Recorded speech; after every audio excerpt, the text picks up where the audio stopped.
अस्सलाम वालेकुम। आज हमारा जो टॉपिक है डिस्कशन का वो है मैकेनिज़्म ऑफ ब्रीथिंग। सबसे पहले हम ब्रीथिंग की डेफिनेशन मैंने पिछले लेक्चर में भी आपको बताई थी और अभी मैं बताती हूँ कि ब्रीथिंग की डेफिनेशन क्या होती है। वहाँ पे प्रॉपर डेफिनेशन थी, यहाँ पे है कि फ़िज़िकल मूवमेंट्स जो भी हम काम करते हैं, जो भी हम मूवमेंट्स करते हैं, जो भी हम एक्सरसाइज वगैरह करते हैं, ये एसोसिएट करते हैं गैस एक्सचेंज के, इसको हम ब्रीथिंग का नाम देते हैं। बेसिकली ब्रीथिंग में दो प्रोसेसेस होते हैं, एक इंस्पायरेशन, उसका दूसरा नाम है इनहेलेशन, और दूसरा होता है एक्सपायरेशन, जिसका दूसरा नाम है एक्सहेलेशन। सबसे पहले हम इन्हेलेशन की बात कर लें तो इन्हेलेशन में क्या होता है, जब इंस्पायरेशन या इन्हेलेशन होती है तो जो मसल्स होते हैं वो कॉन्ट्रैक्ट करते हैं और जो रिब्स होती हैं वो रेज्ड होती हैं, ठीक है, भर जाती हैं, आगे को हो जाती हैं। डोम शेप डायफ्रेम जो मैंने बताया था थोरेसिक कैविटी के बिलो होता है, वो कॉन्ट्रैक्ट करता है और लोयर्ड हो जाता है, ठीक है। एरिया इससे मतलब जो ये जो मूवमेंट हुई है, रिब्स मसल्स कॉन्ट्रैक्ट हुए हैं, dome shaped area, ribs muscle जो है वो कॉन्ट्रैक्ट हुए हैं और वो रेज्ड हो गए। ऐसे ही डोम शेप्ड एरिया जो है कॉन्ट्रैक्ट हुआ है और वो लोयर्ड हो गया। तो ये जो मूवमेंट हुई है रिब्स की और डायाफ्रेम की, ये बेसिकली एरिया को क्या कर देगा, इंक्रीज़ कर देगा, जिसकी वजह से थोरेसिक कैविटी का एरिया जो है वो इंक्रीज़ हो जाएगा और प्रेशर जो है वो रिड्यूस हो जाएगा। जब प्रेशर रिड्यूस हो जाएगा तो लंग्स एक्सपैंड कर जाएंगे, फैल जाएंगे, ठीक है। तो प्रेशर क्या डिक्रीज़ हो जाएगा और जो एयर है वो एंटर हो जाएगी लंग्स में। इंस्पायर का मतलब भी क्या होता है, बाहर से किसी चीज़ को अंदर लेके आना, ठीक है। अब ये आप लोग को डायग्राम नज़र आ रही होगी, इसमें जो है रिब्स रेज्ड हो गई हैं, रिब्स ने कॉन्ट्रैक्ट किया, रेज हो गई हैं, डायफ्रेम ने कॉन्ट्रैक्ट किया और ये मूव डाउन हो गया, लोयर्ड हो गया, अंदर की तरफ चला गया। तो ये जो मूवमेंट हुई है इससे फिर एयर क्या आ रही है, अंदर आ रही है, ठीक है। अब ये मैं दूसरी प्रोसेस की बात करूँ तो एक्सपायरेशन है और एक्सहेलेशन है। एक्सपायरेशन बेसिकली अगर मैं इसकी लिटरली मीन देखूँ तो एक्सपायर करना, किसी चीज़ को बाहर निकालना, ठीक है। ये अब इसमें क्या होता है कि जो रिब मसल्स होते हैं वो रिलैक्स करते हैं और अपनी पोजीशन मतलब जो पहले जहाँ पे होते थे वहीं पे जाके स्टिल हो जाते हैं, ठीक है, back to its original position, ठीक है। फिर एट द सेम टाइम जो डायफ्रेम मसल्स होते हैं वो रिलैक्स करते हैं और अपने डूम शेप को क्या करते हैं, रेज कर लेते हैं। जो इंस्पायर में पड़ा था तो डूम शेप क्या थी, डाउन हो गई थी, ठीक है। ये जो मूवमेंट हुई है डायफ्रेम और ये डायफ्रेम और रिब्स की रिलैक्सेशन हुई है, इससे क्या होगा, स्पेस जो है चेस्ट कैविटी में, हमारी थोरेसिक कैविटी में क्या हो जाएगी, रिड्यूस हो जाएगी, कम हो जाएगी, जिसकी वजह से प्रेशर जो है वो इंक्रीज़ हो जाएगा और जो लंग्स हैं वो कॉन्ट्रैक्ट हो जाएंगे, सूख जाएंगे। जब लंग्स कॉन्ट्रैक्ट होंगे, सूख जाएंगे, तो क्या हो जाएगा, एयर जो है वो बाहर चली जाएगी।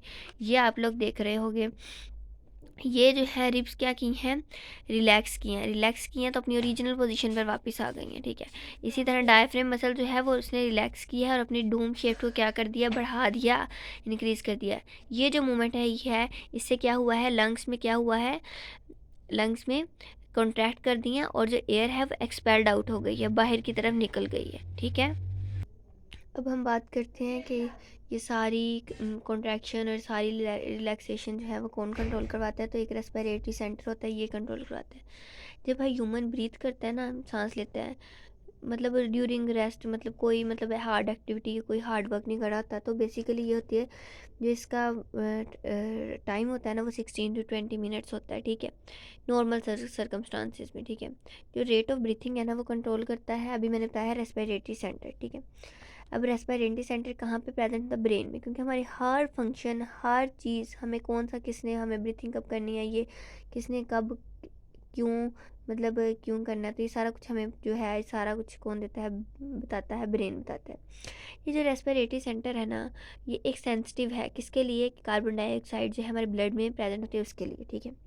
अब बात करते हैं, जब एक्सरसाइज करते हैं तो क्या होता है कि जब भी हम कोई एक्सरसाइज करते हैं या कोई हार्ड जॉब करते हैं तो हमारी जो मसल सेल्स होती हैं, मसल सेल्स होते हैं वो सेलुलर रेस्पिरेशन करते हैं, सेलुलर रेस्पिरेशन करते हैं हायर रेट पे, ठीक है, हायर रेट पे हमारी सेलुलर रेस्पिरेशन करते हैं, जिसकी वजह से क्या होता है, जो हमारा ब्रेन होता है वो मैसेज सेंड करता है कि जो प्रोडक्शन है कार्बन डाइऑक्साइड की वो रिलीज़ कर दी जाए, ठीक है, ब्लड में। जब ये मतलब नॉर्मल सरकम,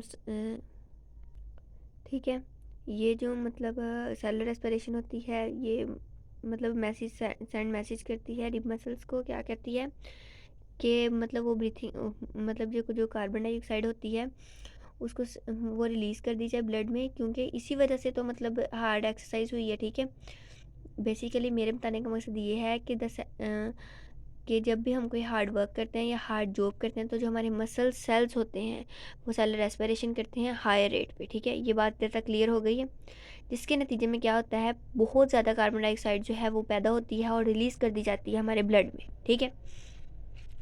जब ये ब्लड में रिलीज़ कर दी जाती है, इसके नतीजे में नॉर्मल जो कंसनट्रेशन होती है कार्बन डाइऑक्साइड की, वो स्टिमुलेट करती है रेस्पिरेटरी सेंटर को, मैसेज देती है कि रेस्पिरेटरी सेंटर फिर आगे मैसेज जो है वो सेंड करता है रिब मसल्स को और डायाफ्रेम को।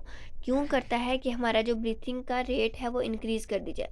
जब ब्रीथिंग का रेट जो है वो हमारा इंक्रीज़ कर दिया जाता है, जब हमारा ब्रीथिंग का रेट इंक्रीज़ कर दिया जाता है थ्रू किसने इंक्रीज़ किया, डायाफ्रेम ने और रिब मसल से। जब हम ये इंक्रीज़ कर दिया जाता है तो जो कार्बन डाइऑक्साइड हमारे ब्लड में बहुत ज़्यादा एक्सेस अमाउंट में होती है तो वो जो है वो रिमूव हो जाती है, ठीक है। जब वो रिमूव हो जाएगी तो जो हम बात करते हैं, जब भी कोई एक्सरसाइज करेंगे या कोई हार्ड फिजिकल एक्टिविटी करेंगे तो हमारा जो ब्रीथिंग रेट है वो बहुत ज़्यादा इंक्रीज़ हो जाएगा। कहाँ तक हो जाएगा, अप टू 30 to 40 टाइम्स हमारा जो ब्रीथिंग रेट है वो हो जाएगा। नॉर्मल कंडीशन में 16 to 20 टाइम होता है और ये एमसीक्यूज भी आता है। और जो ब्रीथिंग रेट होता है वो 30 to 40 minute during hard exercise के थ्रू हो जाता है। अब मैं बात करती हूँ कि इंस्पायर एयर एक्सपायर एयर की। जब से पहले देखें तो ये अमाउंट ऑफ कार्बन डाइऑक्साइड जो है एयर में जो है, जो मतलब रिलीज़ होती है, इंस्पायर ली जाती है सॉरी, तो 21% होती है और जो रिलीज़ कर दी जाती है आफ्टर यूज़ वो 16% होती है, ठीक है। अमाउंट ऑफ कार्बन डाइऑक्साइड देखी जाए तो इंस्पायर्ड एयर 0.04% होती है और वैसे जो एक्सपायर कर दी जाती है, बाहर निकाल दी जो 4% होती है। ऐसे ही नाइट्रोजन की जो अमाउंट है वो दोनों में सेम रहती है, 79 गई है तो 79 ही रिटर्न आएगी, ठीक है। अमाउंट ऑफ वाटर वेपर्स होते हैं ये वेरिएबल होते हैं और सैचुरेटेड होते हैं। अमाउंट ऑफ डस्ट पार्टिकल जो होते हैं इंस्पायर्ड में वेरिएबल होते हैं। वेरिएबल वैसे भी बेसिकली लिटरली मैंने देखा तो ये चेंज हो मतलब होते हैं और इधर जो है ऑलमोस्ट नन होते हैं, ठीक है। टेम्परेचर जो है वेरिएबल होता है और इधर जो टेम्परेचर है वो ऑलमोस्ट इक्वल होता है, ठीक है। ये था आप लोग का मैकेनिज्म ब्रीथिंग। इसमें हमने रेस्पिरेशन, सबसे पहले हमने ब्रीथिंग की डेफिनेशन पढ़ी, क्या थी कि फिजिकल मूवमेंट थी ये जो गैस एक्सचेंज के साथ रिलेट करती थी। उसके बाद हमने इसकी फेजेस पढ़ी, इंस्पायरेशन एक्सलेशन। उसके बाद हमने इसके रेस्पिरेटरी सेंटर की बात की कि वो कैसे कंट्रोल करता है। इसके फीदर्स की बात की कि कैसे जो है वो इंस्पायर और एक्सपायर एयर्स जो है वो आती हैं और जाती हैं। Thank you very much.